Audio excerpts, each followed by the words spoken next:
जैसे और अभिषेक पांडे, हमारी बहन जैसे, और हमारे जितने भी युवा भाई हैं सब, हम कहते हैं हिंदू के आस्था से खिलवाड़ क्यों?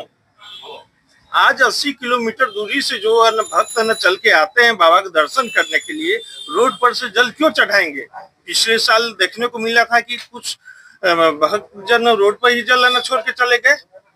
तो ये अब नहीं होने वाला है। अर्धा के माध्यम से मंदिर परिसर में अर्धा बनाइए, वहां से अन्न जल चढ़ाया जाएगा।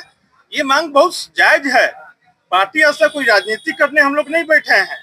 हम लोग अगर जो मुजफ्फरपुर की मांग है, जो सही मांग है, उसका हम साथ हमेशा देते हैं और देते रहेंगे। क्या लगता है यहाँ जिला प्रशासन और उसकी जो समिति है, जो पीठ है, वो इस बात को मानेंगी? श्रीमान, आप पहले ये बताइए, ये अर्धा 3 साल 4 साल से लागू किया जा रहा था क्या? इससे पहले मुजफ्फरपुर के जिला अधिकारी नहीं हुआ करते थे? उस समय भी जिला अधिकारी हुआ करते थे। लेकिन अब युवा जिला अधिकारी होके न कर्मठता न दिखावे तो ये तो गलत बात है। हम लोग होने नहीं देंगे, हम लोग अपनी मांग मनवा के रहेंगे। अगर नहीं मानेंगे तो ईंट का जवाब पत्थर से देंगे। जो धरना प्रदर्शन आज लोगों द्वारा किया जा रहा है, इसका क्या उद्देश्य है? ये धरना प्रदर्शन जो किया जा रहा है, जिला प्रशासन से, मंदिर प्रशासन से, नगर प्रशासन से हमारा यही मांग है कि ये जो अर्घा सड़क पे लगा दिया जा रहा है श्रावण मास में, और जो भक्तगण 70-80 किलोमीटर चल करके आते हैं इस अभिलाषा में, इस आस्था में कि जाएंगे तो बाबा का दर्शन होगा, जल लेकर के बाबा को चढ़ाएंगे, लेकिन वो जल अर्घा में तो छोड़ दीजिए चढ़ाना, बाबा का दर्शन भी नहीं होता और अर्घा में भी जल नहीं चढ़ा पाते हैं। वो जल वो सड़क पर फेंक करके उनको जाना पड़ता है, रोते बिलखते भक्तगण चले जाते हैं। और वीआईपी कल्चर जो है इतना हावी हो गया बाबा गरीबनाथ धाम में कि वीआईपी लोग आराम से, उनके परिजन आराम से अंदर जाकर के बाबा का दर्शन करते हैं। पिछले वर्ष भी एक वीडियो वायरल हुआ जो आप लोगों के माध्यम से चलाया गया था। इन सभी चीजों पे रोक लगे और ये जो अर्घा है सड़क पे जो लगाया जा रहा है, ये अर्घा मंदिर प्रांगण में लगाया जाए ताकि बाबा का दर्शन आराम से भक्तगण को अर्घा में जल चढ़ाते वक्त हो जाए। और सारे वीआईपी लोग भी जो वेरी इंपॉर्टेंट पापी हैं, ये लोग जो जाए जल चढ़ाने के लिए, दर्शन करने के लिए, वीआईपी लोग और सो कॉल्ड वीआईपी, ये वहां जाएं और अर्घा में जल चढ़ाएं और वहां से बाबा का दर्शन करें, ये उचित हो पाएगा। और जितने भी मंदिर के बाहर फुटकर व्यवसायी हैं उनको अस्थायी दुकान मिले ताकि वहां से जो ये अतिक्रमण का ये मसला है, वो अतिक्रमण का मसला खत्म हो और वहां उनको अस्थायी दुकान मिल जाए, अस्थायी रोजगार मिल जाएगा और सिंह द्वार का निर्माण बाबा का करवाया जाए जल्द से जल्द। और काशी विश्वनाथ धाम के तर्ज पर कॉरिडोर का निर्माण बाबा गरीबनाथ धाम का हो, चूंकि बाबा गरीबनाथ धाम मुजफ्फरपुर की पहचान है, बिहार के देवघर है और हिंदू आस्था का बड़ा केंद्र है।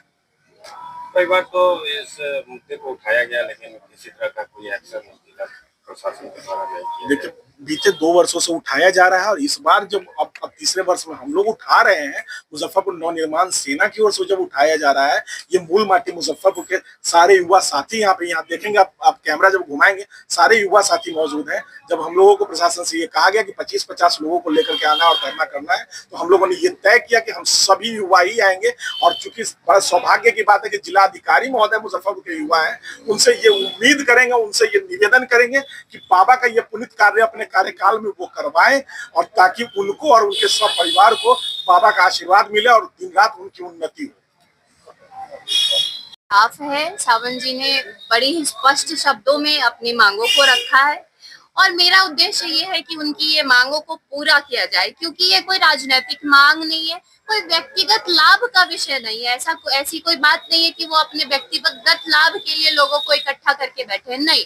बात बाबा की हो रही है, बात आस्था की हो रही है और ये प्रमुख बिंदु है, ये जन आस्था की बात है। तो इस पर जो इनकी मांग है उसका हम समर्थन करते हैं और आगे भी हम इनके साथ शामिल होते रहेंगे तब तक जब तक इनकी ये 6 सूत्री मांगों को पूरा नहीं किया जाता है। क्यों अर्घा लगाया जाता है, क्या लग रहा है? देखिए, ये कुव्यवस्था है, ये सीधा सीधा करप्शन है, सीधा सीधा वीआईपी कल्चर का नतीजा है, जिसको बदलने का समय अब आ गया है। तो इसको बदलना पड़ेगा। करप्शन, मंदिर प्रांगण में करप्शन नहीं चलेगा और करप्शन आप कर रहे हैं अपने फायदे के लिए, लेकिन आप ये नहीं देख रहे कि लाखों की संख्या में लोगों की आस्था टूट रही है, श्रद्धालु की जो आस्था है वो खंडित हो रही है। लोग इतना दुर्गम यात्रा करने के बाद भी जलार्पण नहीं कर पा रहे हैं, बाबा के दर्शन नहीं कर पा रहे हैं। तो इसको हटा हटाना पड़ेगा। और दूसरा जो इन्होंने बार बार कोट किया कि वीआईपी कल्चर, देखिए हम भी इसका विरोध करते हैं। बाबा के दरबार में कोई वीआईपी नहीं हो सकता। भले आप सांसद हो, भले आप मंत्री हो, भले आप विधायक हो, पर आप ये भूलिए मत कि 80 किलोमीटर जो पैदल चल के आ रहा है ना, उसमें उनके ही वोट से आप वहां पर बैठे हो। तो आपकी जो प्रथम चिंता होनी चाहिए वो उनकी आस्था होनी चाहिए, न कि अपनी सुविधा होनी डीजे पर भी चाहिए। प्रतिबंध लगा दिया गया है। क्या? डीजे पर, बाजा साउंड पर, डीजे पर। अब देखिए इस पे हम क्या जवाब दे। डीजे पे प्रतिबंध नहीं होना चाहिए, क्योंकि देखिए जब हम भी यात्रा पे जाते हैं, हम भी अयोध्या का परिक्रमा करते हैं हर वर्ष। 14 कोसी भी करते हैं, 5 कोसी भी करते हैं। तो डीजे का जानते हैं क्या फायदा ये होता है कि जब आपके कान में भगवान का नाम जाता है ना, तब आपकी ऊर्जा बनी रहती है। तो हम इसका तो विरोध करते हैं, ये नहीं होना चाहिए।